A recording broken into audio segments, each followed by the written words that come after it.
The night before battle hung heavy with smoke and silence.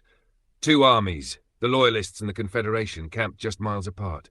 Fires burned low, their embers drifting like ghosts between the tents.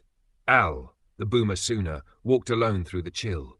A white flag rested over his arm, its edges stained with dust. His men had begged him not to go, but Al had made up his mind. Some debts, some loyalties. A man had to face himself. He was led through the Confederate lines, past watchful eyes and bayonets glinting in the firelight, until he reached the largest tent at the camp's center. Inside, the air was thick. Smoke oiled the weight of things unsaid, and there stood Jpatt, once Al's commander, his mentor, his friend. Time and war had sharpened him into something harder, something sorrowful. The two men regarded each other for a long moment. Then, without a word, they stepped inside alone, the flap closed behind them. "Why, Jpatt?" Al began softly. "Why side with them? You taught us honor, restraint. You raised us to fight for something better than this." Jpatt's jaw tightened. "You think your loyalists are blameless? You've seized ranches, laid siege to Clemson. You call it justice. I call it tyranny. Progress is coming, Al, whether you like it or not."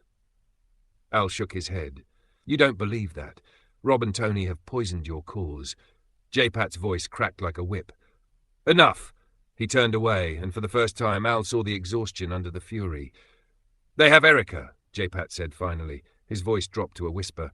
"If I must burn the world to save her, then so be it." Al's eyes softened. "Then let us save her. Shitty's army marches on Georgia even now. We can free her together." Jpatt gave a short, bitter laugh. "Don't give me hope. Hope's a cruel thing." He looked at Al with a flicker of the man he once was, the commander who taught him how to lead, how to care for the men under his command. "You were one of the best, Al. You, Derek Shitty, you made me proud once, but tomorrow, pride and memory mean nothing. Tomorrow, we are enemies."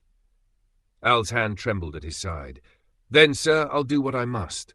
Jpatt smiled faintly. "That's usually my line." He reached out, placed a weathered hand on Al's shoulder, a soldier's farewell, heavy with finality. "Goodbye, my old student."